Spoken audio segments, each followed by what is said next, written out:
नमस्कार दोस्तों, स्वागत है आपका हमारे चैनल विजय रथ हिंदी एकेडमी पर। जैसा कि कल के संस्कृत के साहित्यकारों में हमने भास के बारे में पढ़ा था, आज के जो हमारे अगले साहित्यकार हैं वो हैं भवभूति। तो भवभूत जी के बारे में आपने बोर्ड पर देख ही लिया होगा। बाकी आगे बढ़ते हैं और देखते हैं अपनी क्लास को। भवभूति भवभूत की सबसे पहले तो ये देख लेते हैं इनकी उपाधि क्या है। भवभूत की उपाधि क्या है? इनकी उपाधि है करुण कवि। उपाधि क्या है? करुण कवि, वस्यवाक, परिणत प्रज्ञ, शिखरिणी कवि, पदवाक्य प्रमाणज्ञ। पदवाक्य प्रमाणज्ञ की उपाधि इन्हें यशोवर्मन ने दिया था। और श्रीकंठ, ये क्या है? ये भवभूति की उपाधि है। क्या क्या थी? करुण कवि, वस्यवाक, परिणत प्रज्ञ, शिखरिणी कवि, पदवाक्य प्रमाणज्ञ जिसे यशोवर्मन ने दिया, और श्रीकंठ।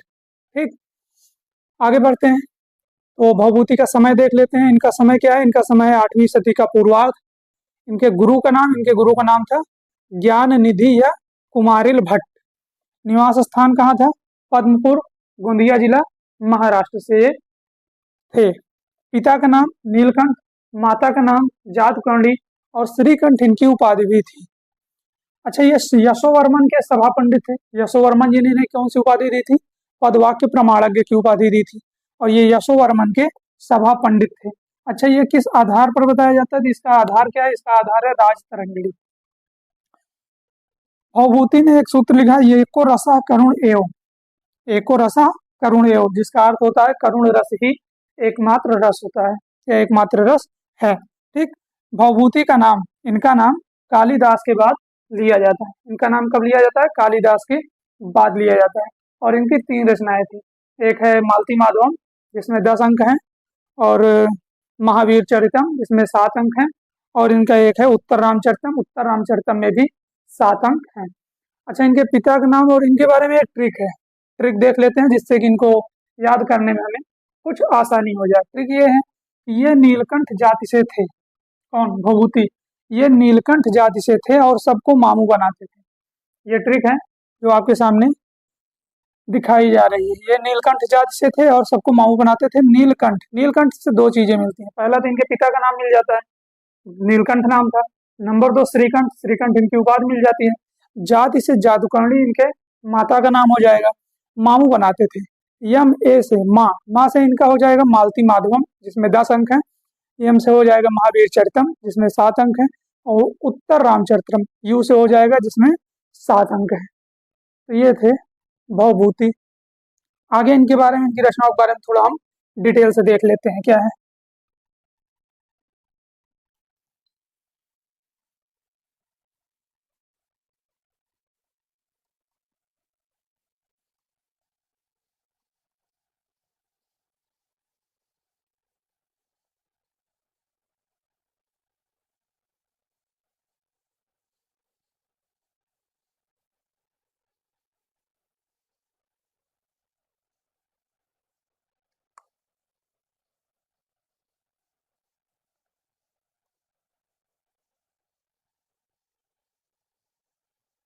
आगे हम इनके बारे में देखते हैं। जो इनकी पहली रचना है, जिसके बारे में हम देखेंगे, वो है महावीर चरितम। भवभूत की भी यह पहली रचना मानी जाती है। इसको देखेंगे हम, महावीर चरितम के बारे में देखेंगे। महावीर चरितम, ये जो महावीर चरितम है, नाटक है। क्या है यह? नाटक। ठीक, एक नाटक है। और इसमें कितने अंक थे देख लेते हैं। इसमें जो है टोटल कितने अंक थे? इसमें टोटल 7 अंक थे। ठीक, महावीर चरितम चरितम में टोटल कितने अंक थे? 7 अंक थे। और यह भवभूति का प्रथम नाटक है। भवभूति का यह प्रथम नाटक है।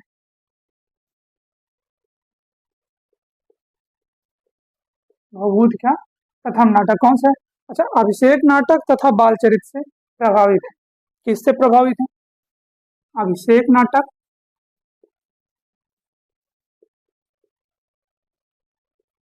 अभिषेक नाटक तथा बाल चरित से प्रभावित है। बाल चरित से प्रभावित है।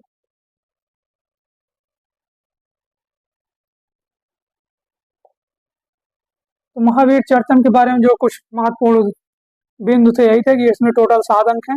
भवभूत का यह पहला नाटक है, या अभिषेक नाटक और बाल चरित से प्रभावित है। अच्छा, आप लोगों को कमेंट में बताना है कि ये अभिषेक नाटक और ये बाल चरित नाटक जिसे हम पढ़ चुके हैं पहले ही, तो इसके रचनाकार कौन है? क्या बताना है कि इसके दोनों के रचनाकार कौन है। आगे बढ़ते हैं। इनकी जो दूसरी रचना है, दूसरी रचना जो है इनकी वो है मालती माधवम। क्या है? मालती माधवम। मालती माधवम। अच्छा, ये जो मालती माधवम है इसमें जो है टोटल कितने अंक हैं? इसमें टोटल 10 अंक हैं। मालती माधवम में कितने अंक हैं? 10 अंक हैं। इसमें मालती तथा माधव के प्रेम विवाह का वर्णन किया गया है। क्या है इसमें? मालती तथा माधव, मालती तथा माधव के प्रेम विवाह का वर्णन किया गया है। प्रेम विवाह का, अच्छा, प्रेम विवाह का कल्पनात्मक वर्णन किया गया है। कैसा है वो? कल्पनात्मक। मालती तथा माधव के प्रेम विवाह का कल्पनात्मक चित्रण हुआ है इसमें। तो ये हो गया। अच्छा, अभिमारक नाटक से प्रभावित रचना है। यह जो है अभिमारक नाटक से प्रभावित होती हुई प्रतीत होता है। तो अभिमारक, अभिमारक नाटक से प्रभावित होने का आभास मिलता है। प्रभावित होने का आभास किससे? अभिमारक नाटक से प्रभावित होने का आभास मिलता है। किसके बारे में? मालती माधवम के बारे में। कथा काल्पनिक। कैसी है इसकी कथा? काल्पनिक है, ठीक, कल्पनात्मक चित्रण है।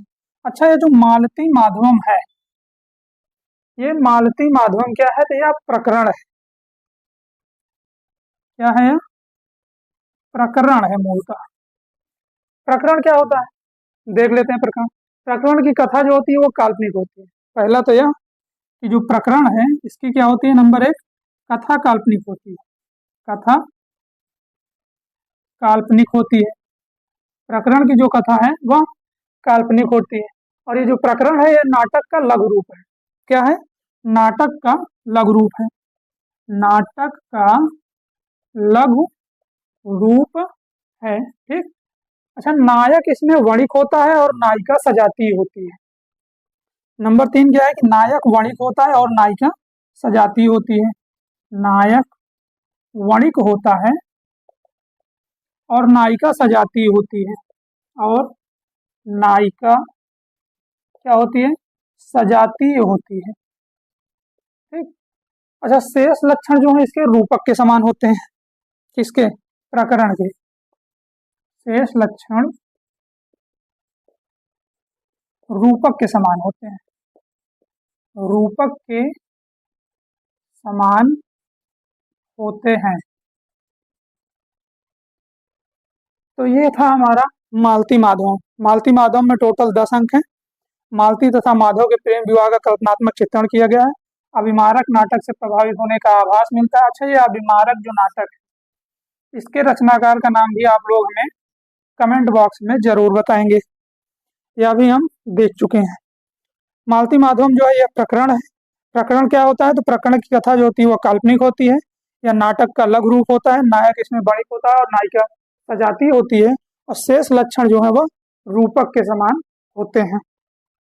तो मालती माधवम के बारे में बस इतना ही। अगला एक ग्रंथ और इनका बचता है। अगला जो ग्रंथ बचता है उसका नाम है उत्तर रामचरितम। उत्तर रामचरितम में कितने अंक थे? 7 अंक थे। उत्तर रामचरितम जिसमें कितने अंक हैं? 7 अंक हैं। तो देख लेते हैं उत्तर रामचरितम के बारे में।